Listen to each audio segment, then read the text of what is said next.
Bismillahir Rahmanir Rahim. Walhamdulillahi Rabbil Alameen. Wassalatu wassalamu ala Rasulillahi wa ala alihi wa sahbihi ajma'een. Wa ba'd. So on page number 75 from the 5 elements, we're on the third element, which is memorization. Memorization. So a lot of people were probably thinking how difficult writing is. And now I mention memorization. Because these are the two things that people don't like to do. And these are the two things that it's impossible for lazy people to do. Let's hear those sides now. People nowadays run away from memorization like it is the plague. The Salaf were the opposite.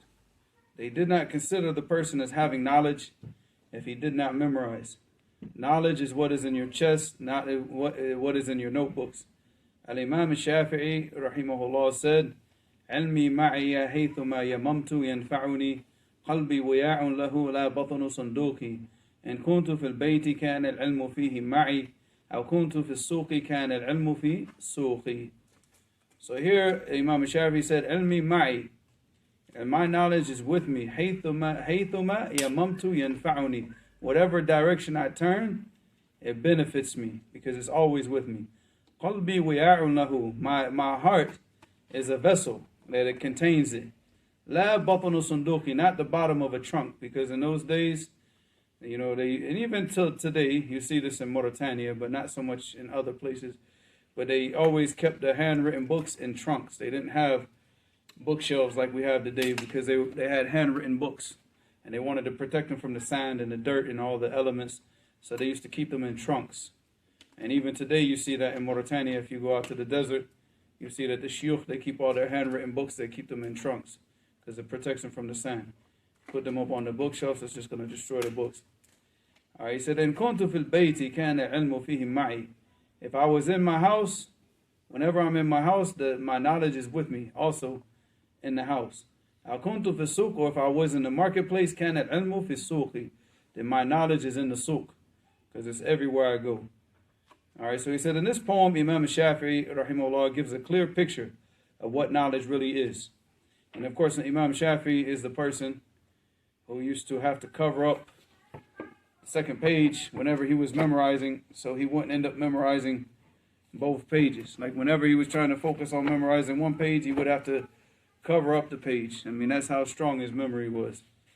So, and imagine that a person with a memory that strong complained about his memory, So, in this poem, Imam Shafi'i gives a clear picture of what knowledge really is.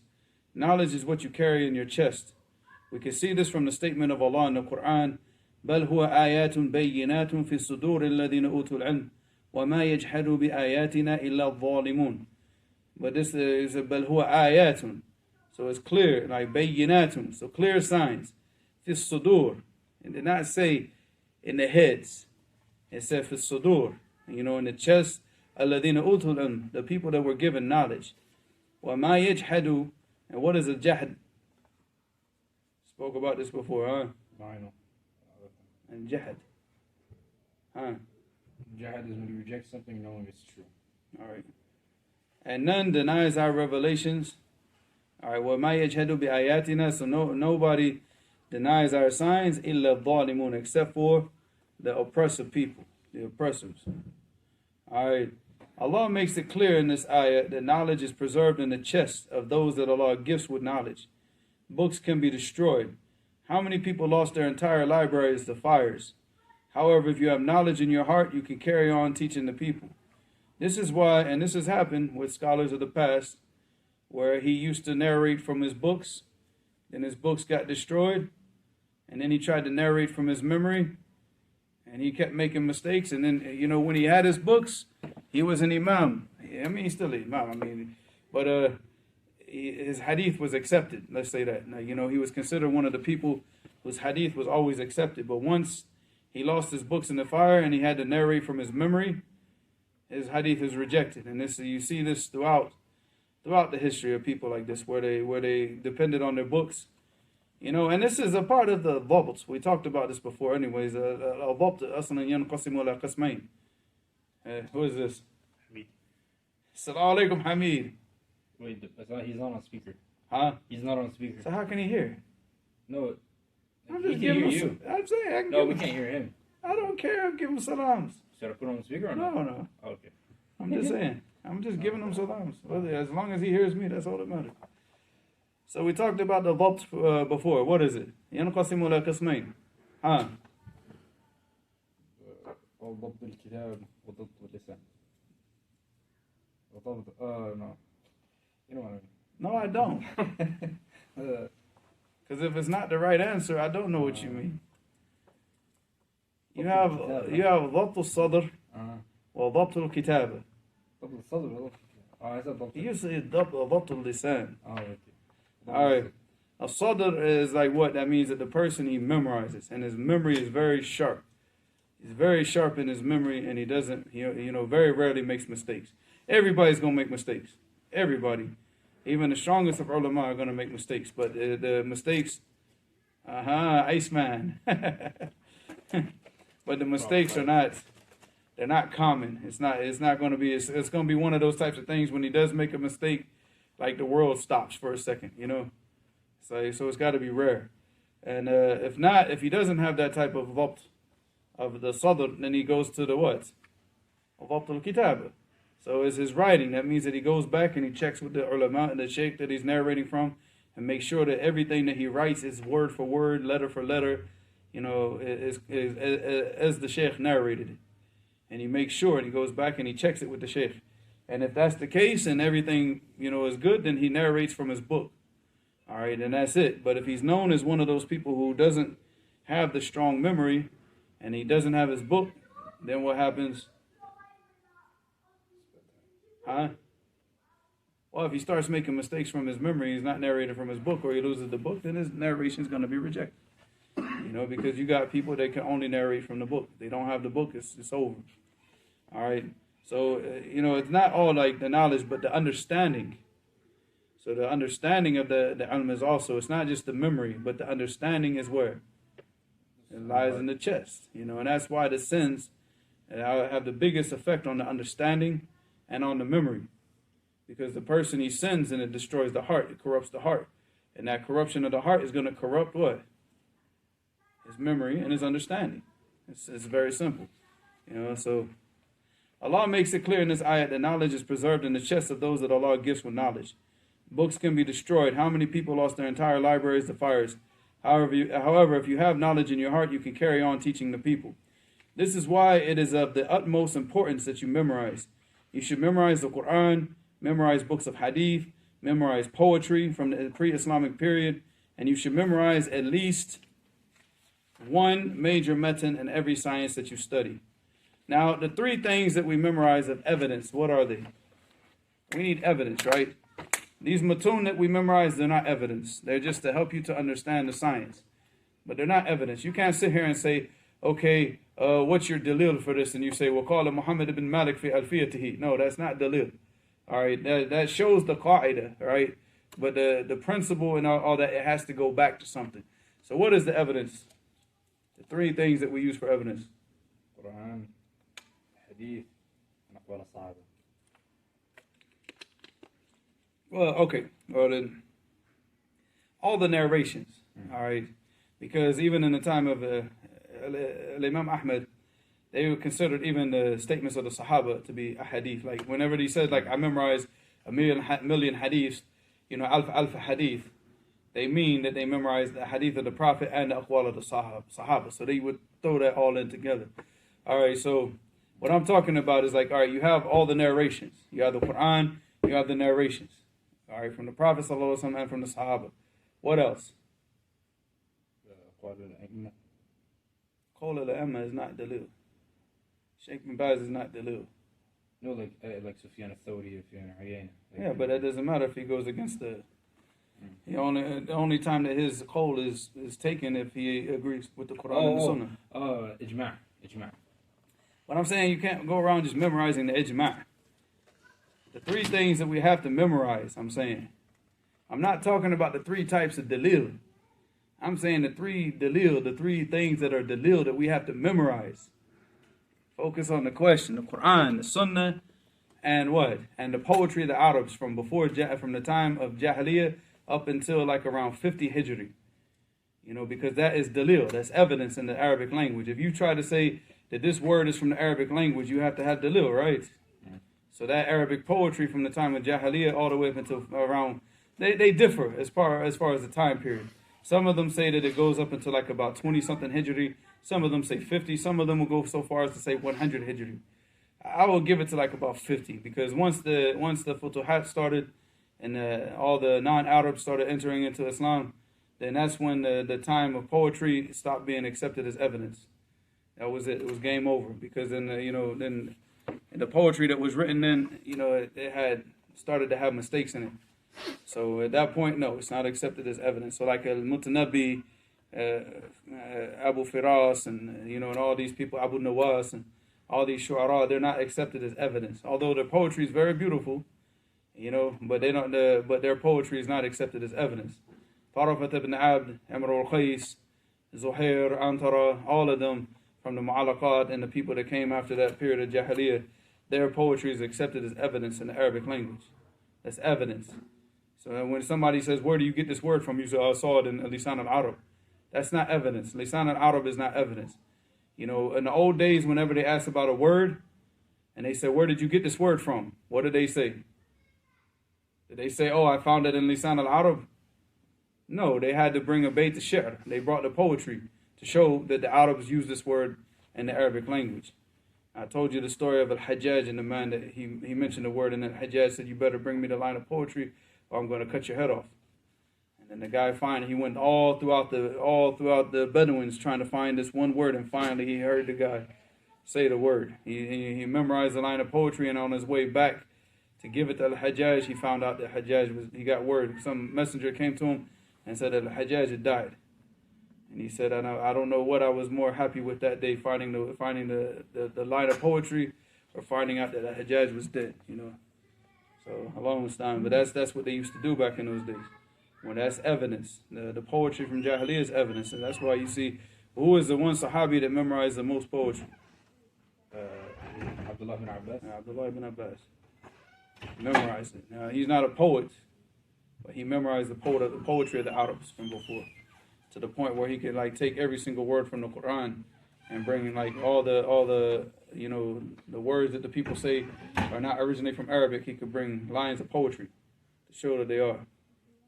All right, that is why it is of the utmost importance you memorize. You should memorize the Quran, memorize books of hadith, memorize poetry from the pre-Islamic period, and you should memorize at least one major method in every science that you study. But like I said, the method itself is not evidence. It's just to help you understand the science. All the evidence that you get from that science, it has to go back to the Quran and the Sunnah. Everything. How should I memorize? So this is the first question, because I took this chapter and I put a lot of these chapters, I put them in question form. So how should I memorize? The answer to this question is always going to be subjective. Each person is going to have their own little style of memorizing. If I'm memorizing a page of the Quran, I will take the entire page and read it over and over again until it's stuck in my memory. Other people prefer to memorize ayah by ayah. I hate that method. Wallahi, I hate it. I think it's the stupidest, sorry, but I think it's the dumbest method. Why? Let's say that you got 15 ayahs on the page. So you start off with the first ayah. You read the first ayah over and over and over and over again, right? Then you add the second ayah. Then you read the first and the second. Then you add the third. Then you read the first, the second, and the third. What's going to happen with the page? You're going to memorize, you're going to read the first half of the page almost 3 times more than you're going to read the second half of the page. That's why it's not good. And that's why you're going to start to see the people that are going to have the biggest problems keeping the second half of the page in their memory. But if you just read the whole page over and over and over and over and over again, you're giving the whole page equal treatment, right? You're reading every single ayat on that page equal amount of times.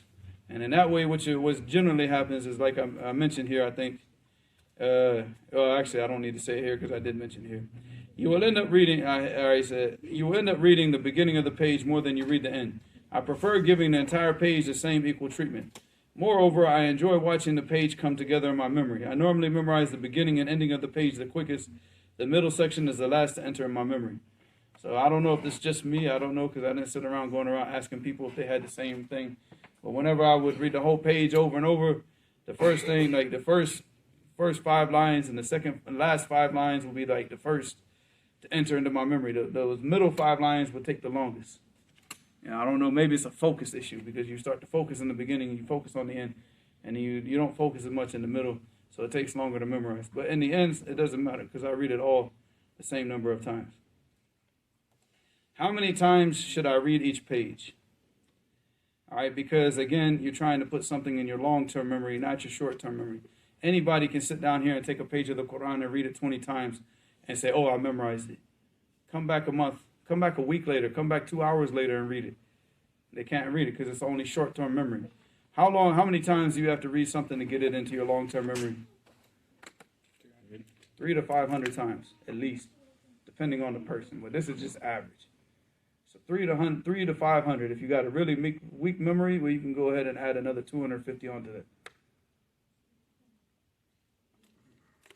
It's not even a weak memory, because some people, they have a strong memory that's quick, but they don't have a strong long-term memory. You know, they have a strong short-term memory, especially you guys that actually studied in school. You know, in high school here, because what do they teach you? They give you all the notes to study for the exam. You study, you take the exam, and what? Forget it. So you're just storing it in your short term, and you're training your mind to do this. That makes you stupid. All right, you're not training your mind to keep the information and retain the information. You're training it to just what? Take it and get rid of it. Take it, get rid of it. Like empty the wastebasket. Empty the wastebasket, right? Like a hotel. Huh? Like a hotel. Yeah. But you're training your mind to do that. It's dangerous, because then when you try to sit back and try to memorize, you're going to have a lot harder time to keep it in the long-term memory, because your mind is not, it's not that you can't do it, just the beginning is going to be difficult. Then once you start to train your mind to do it, it's just like a muscle, right? So, and again, when I say your mind, I mean your what? Your heart. Your mind is in your heart. It's not, you know, I might keep pointing to my head, but the head is just a nerve center. All right, again, the answer will, all right, so how many times should I read each page? Again, the answer will be subjective. However, I will include a bit of fact in my answer. Your goal is to get what you are memorizing programmed into your long-term memory. You can easily read a page 50 times and have it for the short term. I guarantee you will not be able to recite that same page easily after a week. To get the page into your long-term memory, and some people, they can. Like if you're a person who's accustomed to reading the Quran over and over and over and over again, and then you take a page and read it 50 times, it might go into your long-term memory. Why? Because you might have already read it like 200 times from just reading the Mus'haf over and over and over and over again. All right. So if you're reading the Mus'haf every 10 days, all right, every 10 days for a year, how many times are you going to read the Mus'haf? 36 times. So now you do that for 3 years. How many times did you read the Mus'haf? Huh? Never mind. Yeah, you were right. But yeah, he's supposed to be an engineer. No. You see how quick he had to sit here and think about the math. All right, now you do that for 3 years. How long? I don't know if you were going through Hijri calendar or through the solar calendar. Who cares? It's still 365 days. So what? You're not gonna. Probably like 362 on some, 363. No, it's 365 on the Kafir calendar. No, I'm talking about Hijri calendar. Yeah. That's what I was talking about. No, the most it can be is 360. It's never gonna be 360. It's never gonna be a year where. No, like. It's the most it can be is 30 days. It's 30 or 29 days. It's 12 months. The most it can be is 360 days. But that's never going to happen. It's going to be 358, 357, 356, but it's never going to be 360. Because that means that every single month of the year had to be 30 days. That's impossible. You're failing math, I know. Hamid, you hear this? This guy was going to be an engineer. I passed math. Yeah. I know, I just You need passed that California. I just need to refresh. That's it. California math, hey. What's up? Calculator. No. Watch when I actually start to refresh, and all that in math information is gonna whoom. So I'm refreshing you right now. It's not whoomp right now. Because you just got me on the first try. All right, look. So, all right, again, you read the Quran every 10 days. You read it 36 times in a year. All right, you do that for 3 years. How many times you read the Quran? 108 times, right? You want to add that up? 108. All right, good. So that means that you've read every single page in the Quran already, what? 108 times. So the Quran and those pages are already starting to go into your long-term memory. You understand? So if you're that type of person that reads the Quran over and over and over and over again, you're not going to have to sit down with every single page and read it 500 times. You know, because you're constantly reading it over and over and over again. So if you do that now, like I said, that's for 3 years. What if you did that for 10 years? All right, so I mean, look at the number of times that you're going to read it, right? So 36 times a year for 10 years. How many times is that? That's easy. Come on, that's the easiest one. 360. That's it. Hold on. You see that? That's enough. Now imagine if you're reading the Quran once a week. You're finishing the entire Mus'haf from Friday to Thursday. All right, or from Saturday to Friday. You know, let's say Saturday, because you start on Saturday, you finish on Friday. All right. So imagine, how many times you're going to read the Quran a year? 52 times, at least. All right, so 52 times, right? Now you do that for 3 years. That's 156 times. You understand? So the point is that you keep what? You know, that is getting it stored in the long-term memory. So it's not just necessarily that you have to read it. Like if you're a person who's accustomed to reading the Quran over and over and over again, then it's already being stored in your long-term memory. Especially if you're a person who reads it a lot and listens to it a lot. That's why most of the Arabs you see, they might only memorize like 2 juz, right? But his mother, she plays Quran in the house all the time when she's cleaning, when she's bored, when she's getting the house ready for guests. So he grew up his whole life, what? Hearing it. So you can get a guy like that in the Salat, and I can make a mistake in a surah that he's never memorized in his life, but he'll correct me in it, right? Why? So you see here. Because it's in there. It's in his head. It's there. Mm-hmm. You understand? It's in his heart. Shut up. Because he said it's in his head. Yeah, it's in his. I'm just trying to see if you're paying attention. Yeah, because you know, maybe you should go become a doctor, not a muhandis, man. He's quick on his toes with all the you know, the body parts, the head, the heart, and all this stuff. I've been able to solve really big problems with variables and print all this. But you can't even add up simple numbers. No, it's because I got the days mixed up. That's why. He said it could be 362 days. You'll go home and think about that and realize why we're laughing. Yeah, don't worry. 362 days on a Hijri calendar. Well, a leap year, right? I said it was a mistake when I said 362. It was a leap year, right? A leap year. All right. So again, let's finish this up. All right, so we can end this lesson. This is already going to be long enough. Again, the answer will be very subjective. However, I will include a bit of fact in my answer. Your goal is to get what you're memorizing programmed into your long-term memory. You can easily read a page 50 times and have it for the short term. I guarantee you will not be able to recite the same page easily after a week. To get the page into your long-term memory, you will have to read it from 300 to 500 times. I would lean more towards the 500 than the 300. That might sound like a lot, and that is because it is a lot. However, that is the work you will have to put in if you want to really get the page down. Sorry. If you want to just read the page 50 to 100 times and call it a wrap, that is your business. Again, you want it stored in your long-term memory, not your short-term memory. 50 to 100 times is good for the short term, but it's not going to stay with you unless you revise it a lot. So if you keep revising it, again, you're still reading it. Even after the 100 times, you're still adding 101, 102, 103 every time that you revise that surah, right? So there are stories about different students in Mauritania that read each page 1,000 times. That is not uncommon in Mauritania. There are also people that read each page 200 times. It differs from person to person. The fact is that the more you read it, the more it gets cemented in your long-term memory. Therefore, read the page as many times as you are comfortable reading it. And once you feel a bit of discomfort, read 100 more times. All right? You thought that it was just going to be once you feel a bit of discomfort, what? Take a break, relax. No, once you start to feel discomfort, that's the time that you need to read it more. That's the time that you have to read it more. That's that time when the benefit is the highest, is when you're just like, God, I can't take this. I can't read this page one more time. That's when you have to read it more. Just like in exercise or anything that you do with muscles. You know, it's always that last bit of effort when you feel like I'm done, I'm finished. That last little bit of effort, that's what's going to help you. That's going to strengthen you and toughen you up. But if you keep stopping all the time right when you feel uncomfortable, you're never going to benefit. You're never going to benefit. All right, we'll try to finish this up now, inshallah. Generally, with smaller books, the students would read a page a fewer number of times. for example, if he read one page of the Quran 500 times, he would read 3 lines of Alfiyat ibn Malik 300 times. And they take a small portion each time. They don't try to take 20 lines. They take like 3 to 5 lines, and they memorize them, and they get them down, understand them. They take those 3 to 5 lines to the sheikh. They study those 3 to 5 lines. Then they memorize the next 3 to 5 lines, and they take that to the sheikh. So that way they understand it. They don't, they're just getting a little bit at a time. They're not in a hurry. Because it was a story that was in the Tarjama of Imam Shafi'i, rahimahullah, and Adwa al-Bayan. The older versions, I don't know if it's in the newer versions, this one. But in the older versions, they had a story, like it was narrated in the beginning, in the introduction. Because in the introduction of Adwa al-Bayan, they were given like an overview of like how people studied in Mauritania while they were going into the life of Imam Shafi'i. So one of the stories was that a guy, he was only taking 3 lines a day.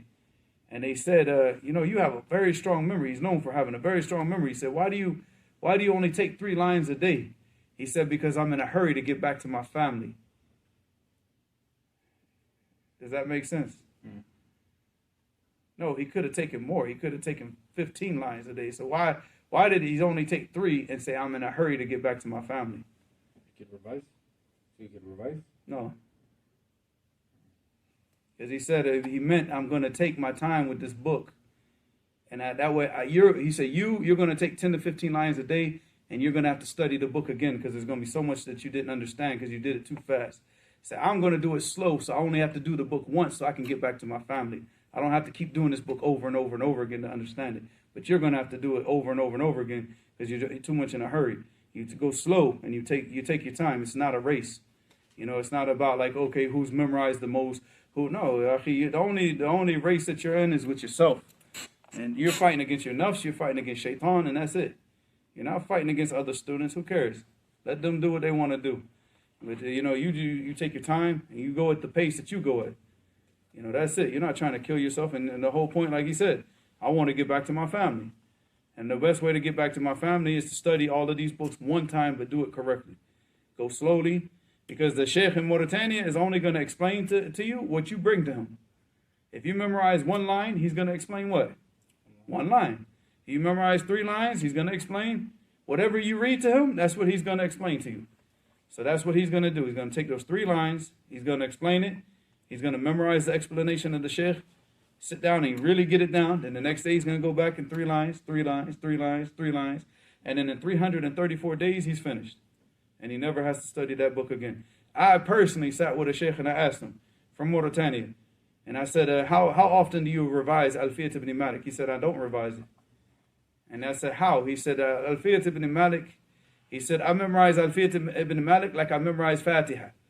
He said, I gave it its haqq. You understand? When I memorized it, I gave it its rights. And I memorized it properly. So he said, I don't have to sit down and revise it. That's it. And he goes and he teaches. He was teaching in the university in Yemen. He was teaching, the poetry. He was teaching Nahu. So he revises it through teaching. But he doesn't have to sit down and go over it because he gave it its rights. And he said, I memorize Alfiyat ibn Malik like I memorize Fatiha. Imagine being able, and he said that to me. Imagine being able to make a statement like that. That's serious, right? 1,000 lines of poetry, like Fatiha. That's serious, right? So he said, where would I go?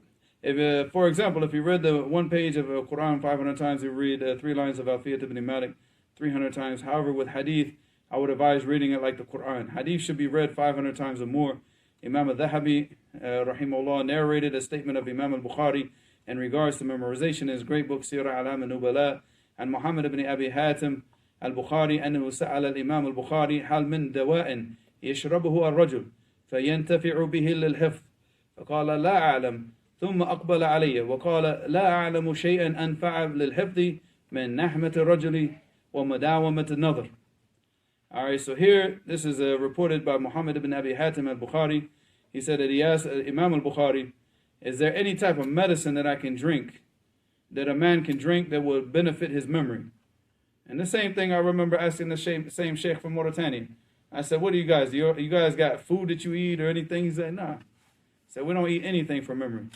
But then he said, except for Sheikh Akhtar, he said, green tea. Then he said, hold on. and he went and got his little Primus, his little cooker, and he started making his green tea. He said, this is good for your memory. But other than that, he said, no. He said, we don't eat a certain way for memory. We don't take anything for memory.